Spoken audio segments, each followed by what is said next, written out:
സൂത്രം 4. വൃത്തിസാരൂപ്യമിതരത്ര. നേരത്തെ നമ്മൾ പറഞ്ഞ ചിത്തവൃത്തി നിരോധനം, ആ നിരോധനം നടന്നിട്ടില്ല എങ്കിൽ വൃത്തിസാരൂപ്യം, ഏതേതെല്ലാം വൃത്തികളാണ് ആ വൃത്തിയുടെ സ്വഭാവത്തോടൊപ്പമായിരിക്കും ഈ ആത്മസ്വരൂപം ഉണ്ടാവുക. അതാണ് വൃത്തിസാരൂപ്യം. വൃത്തികൾക്ക് അനുസൃതമായിട്ട് ആ സ്വരൂപമുള്ളതായി മനസ്സിലാക്കണം. ഇതരത്ര, മറ്റുള്ള സന്ദർഭങ്ങളിൽ ഈ സമാധിയവസ്ഥയിൽ നിന്ന് ഭിന്നമായ അവസ്ഥയിൽ ചിത്തവൃത്തി നിരോധനം നടന്നിട്ടില്ല എങ്കിൽ നമ്മുടെ വൃത്തി എന്താണോ അത് തന്നെയാണ് നമ്മുടെ ആത്മസ്വരൂപം. ഇപ്പൊ സമാധിയിൽ നിന്ന് ഭിന്നമായ അവസ്ഥയിൽ തൻ്റെ സ്വരൂപത്തെയും വൃത്തികളെയും ഒന്നായിട്ടാണ് സാധാരണ നമ്മൾ അനുഭവിക്കുന്നത്.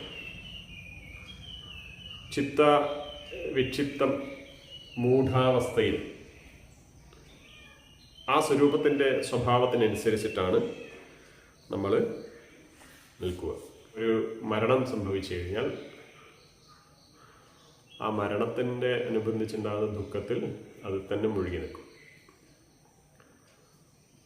അപ്പോൾ നമ്മൾ ശാരീരികമായ അവസ്ഥയൊക്കെ നമ്മൾ നോക്കിയാൽ മതി, നമ്മൾ ആകെ താഴ്ന്നിട്ടുണ്ടാവും, മാനസികമായി തളർന്നിട്ടുണ്ടാവും. അപ്പോഴുള്ള നമ്മുടെ സ്വരൂപം ദുഃഖരൂപത്തിലായിരിക്കും. അവഗണന, മറ്റുള്ളവരെല്ലാം അവഗണിക്കുന്ന സമയത്ത് ആ അവഗണനയിൽ സ്വയം ദുഃഖിക്കുമ്പോൾ അയാളുടെ ചിന്ത, അയാളുടെ വൃത്തി ആ സ്വഭാവം പോലെ ഇങ്ങനെ താഴ്ന്നിരിക്കും. എന്നെ ആരും മനസ്സിലാക്കുന്നില്ല എന്ന് പറഞ്ഞു. അത് ഈ വിക്ഷിപ്തത്തിലുണ്ടാകുന്നു. ഇതൊക്കെ നെഗറ്റീവാണ്. 2 തരത്തിലുള്ള ദർശനങ്ങളാണുള്ളത്. ഒന്ന് ബുദ്ധി വിഷയവും, മറ്റത് പുരുഷസ്വരൂപം എന്ന് പറയും.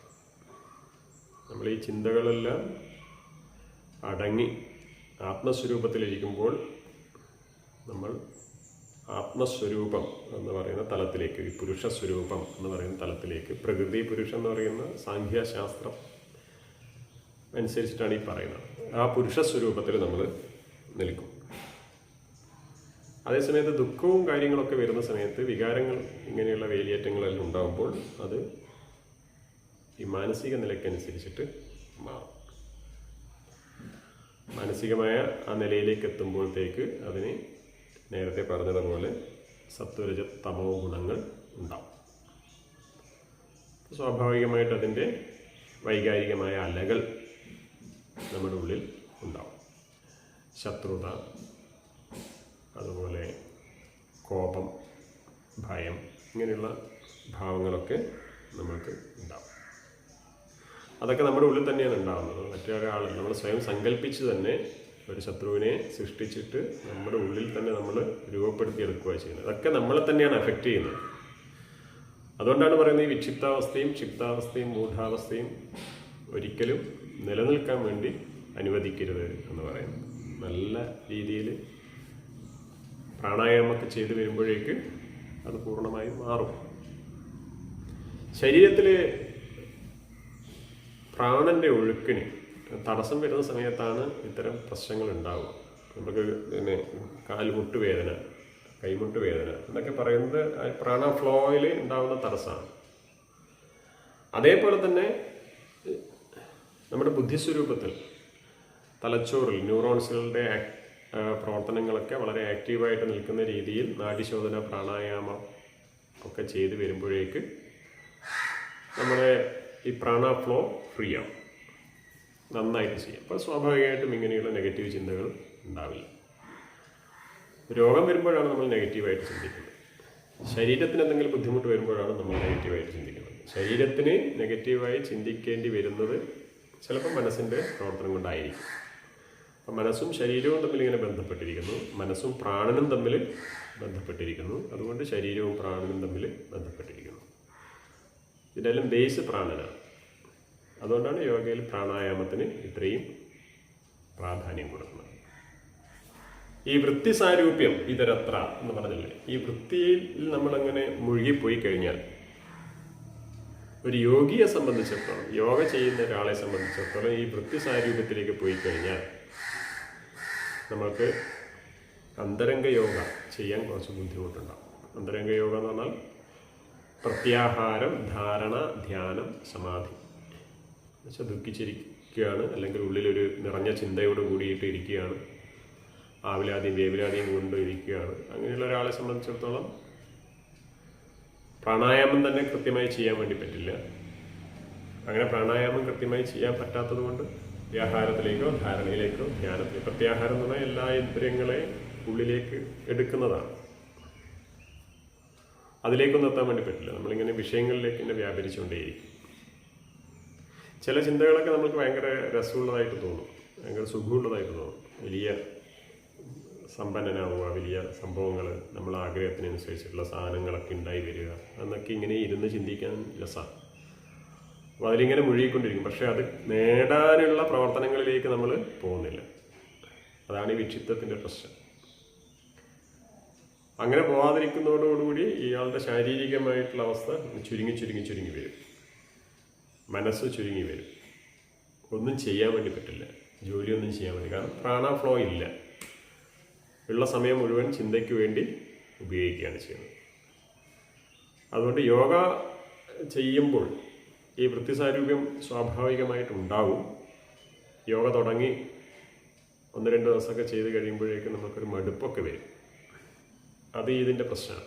അത് യോഗയ്ക്ക് ഉണ്ടാകുന്നൊരു പ്രശ്നമാണ്. ചെയ്തുകൊണ്ടിരിക്കെ തന്നെ കുറച്ചു കാലം യോഗ ചെയ്യാതിരുന്ന് നോക്കിക്കഴിഞ്ഞാൽ നിങ്ങൾ വീണ്ടും പഴയ പോലെ തന്നെയാവും. കാരണം മനസ്സ് എന്ന് പറയുന്നത് വിഷയങ്ങളിലൂടെ ഇങ്ങനെ വ്യാപരിച്ചുകൊണ്ടേയിരിക്കും. അങ്ങനെ വ്യാപരിക്കാതിരിക്കണമെങ്കിൽ എന്ത് വേണം? സാമീപ്യമില്ലാതിരിക്കണം. നമ്മൾ ഈ വീടും കുടുംബവും സമൂഹവും ഒക്കെ ആയിട്ട്, പ്രശ്നങ്ങളൊക്കെ ആയിട്ട് ഇടപെട്ട് ജീവിക്കുന്നത് കൊണ്ട് നമുക്ക് വിഷയങ്ങളിൽ നിന്ന് മാറാൻ വേണ്ടി പറ്റില്ല. നമ്മൾ വിഷയങ്ങളുടെ ഉള്ളിൽ തന്നെയാണുള്ളത്. ആ വിഷയങ്ങളുടെ ഉള്ളിൽ നിൽക്കുന്ന ഒരാൾക്ക് ഈ യോഗയൊക്കെ ചെയ്ത് ആ ഒരു സമയം, 1 മണിക്കൂറോ 2 മണിക്കൂറോ സമയം ഇതിനു വേണ്ടി ചെലവഴിക്കുമ്പോൾ ശരീരത്തിലേക്ക് നല്ല പ്രാണഫ്ലോ ഉണ്ടായി, നല്ല പ്രാണായാമമൊക്കെ ചെയ്തു, കുറച്ച് സമയം മെഡിറ്റേഷനിലിരുന്നു, ധ്യാനത്തിലേക്കിരുന്നു. അപ്പോൾ കുറേയൊക്കെ പ്രത്യാഹാരം, ഇന്ദ്രിയങ്ങളെ നമ്മൾക്ക് നമ്മുടെ സ്വത്വത്തിലേക്ക് തിരിച്ച് ഉള്ളിലേക്ക് തന്നെ കൊണ്ടുവരാൻ വേണ്ടി ഒക്കെ സാധിക്കും. എന്നിട്ടാണ് വീണ്ടും നമ്മൾ പ്രശ്നങ്ങളിലേക്ക് ഇറങ്ങുന്നത്. ആ പ്രശ്നങ്ങളിലേക്ക് ഇറങ്ങുമ്പോഴത്തേക്ക് നമുക്ക് മുമ്പുള്ളത് പോലൊരു എടുത്തുചാട്ടം കാര്യങ്ങൾ ഉണ്ടാവില്ല. അത് ശ്രദ്ധിച്ചു കഴിഞ്ഞാൽ മനസ്സിലാവും. വളരെ ശ്രദ്ധയോട് കൂടിയിട്ടേ കാര്യങ്ങൾ ചെയ്യും. അതാണ് ഈ യോഗയുടെ ഗുണം. അതുകൊണ്ടാണ് അതൊരു ജീവിത ശൈലിയാക്കി മാറ്റണം എന്ന് പറയുന്നത്. അപ്പോൾ പിന്നെ യോഗയ്ക്ക് എന്തില്ല, റെസ്റ്റ് എടുക്കാൻ വേണ്ടി പറ്റും. റെസ്റ്റ് എടുക്കുക എന്ന് പറഞ്ഞാൽ നമ്മൾ സ്വയം തുരുമ്പിച്ച് പോകുന്നതിന് തുല്യമായിട്ട് വരും. അപ്പം നിരന്തരമായി ചെയ്യാം. അങ്ങനെ ചെയ്തു വരുമ്പോൾ ഈ വൃത്തി സാരൂപ്യം ഉണ്ടാവില്ല. എന്നാലും ചില വേലിയേറ്റങ്ങളൊക്കെ ഉണ്ടാവും, ചില ചിന്തകളൊക്കെ കടന്നു വരും. പക്ഷെ പെട്ടെന്ന് തന്നെ നമുക്കതിനെ തിരിച്ചറിയാൻ വേണ്ടി പറ്റും. നമ്മളതിനെ തടയുകയല്ല ചെയ്യുന്നത്, നമ്മളത് ശ്രദ്ധിക്കുകയാണ് ചെയ്യുന്നത്. എന്തുകൊണ്ട് ഈ ചിന്ത എൻ്റെ ഉള്ളിലുണ്ടായി, എന്തുകൊണ്ട് ഞാൻ അങ്ങനെ പറഞ്ഞു, എന്തേ ഞാൻ അവരെ കണ്ടിട്ട് ചിരിച്ചില്ല, സംസാരിച്ചില്ല, ചിന്തിച്ചില്ല, പറഞ്ഞില്ല എന്നൊക്കെയുള്ള ഒരു വിശകലനം സ്വന്തം ഉള്ളിൽ നടന്നുകൊണ്ടേയിരിക്കും. അങ്ങനെ വരുമ്പോഴത്തേക്ക് വൃത്തിസാരൂപ്യത്തിൽ നിന്ന് മോചനം നേടും. അതുകൊണ്ട് യോഗ ചെയ്തുകൊണ്ടിരിക്കെ ആദ്യകാലങ്ങളിലെല്ലാം ഈ വൃത്തിസാരൂപ്യം ഉള്ളത് കൊണ്ടുണ്ടാകുന്ന മടുപ്പ്, ക്ഷീണം, ഉറക്കം ഇവയൊക്കെ അതിജീവിക്കാൻ ബോധപൂർവമായ ശ്രമം നമ്മൾ നടത്തേണ്ടതുണ്ട്. അതും ചെയ്ത് ഒരു ലെവലിലേക്ക് എത്തിക്കഴിഞ്ഞാൽ പിന്നെ അതങ്ങ് പോകും. പക്ഷേ അപ്പോഴും നമ്മൾ ഒരു കാരണവശാലും അത് നിർത്തരുത്.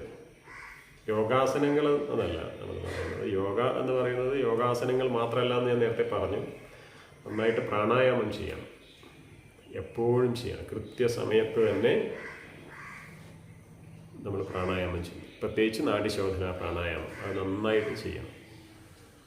അതിന് ചെറിയ രീതിയിലുള്ളൊരു side bend, forward bend, backward bend, twisting ഒക്കെ ചെയ്തിട്ട് ശരീരത്തിൽ നിന്ന് ജസ്റ്റ് ഒന്ന് ഇളക്കിയെടുത്ത് കഴിഞ്ഞ് കഴിഞ്ഞാൽ നമുക്ക് പ്രാണായാമം ചെയ്യാം. ഇപ്പോൾ രോഗാവസ്ഥയിൽ കിടക്കുന്നയാളാണെങ്കിലും അയാൾക്ക് പ്രാണായാമം ചെയ്യാം. ഇങ്ങനെ മൂക്ക് പിടിച്ചിട്ട് തന്നെ ചെയ്യണമെന്നൊന്നുമില്ല. നമുക്ക് 2 മൂക്കിൽ കൂടി തന്നെയും ശ്വാസം, അതായത് പ്രാണനെ നിയന്ത്രിക്കുക എന്നുള്ളതാണ് അർത്ഥം. നമ്മൾ ആ ശ്വാസം ഉള്ളിലേക്ക് എടുക്കുന്നത്. നമ്മൾ എപ്പോഴാണ് ശ്വാസത്തെക്കുറിച്ച് ചിന്തിക്കുന്നത്?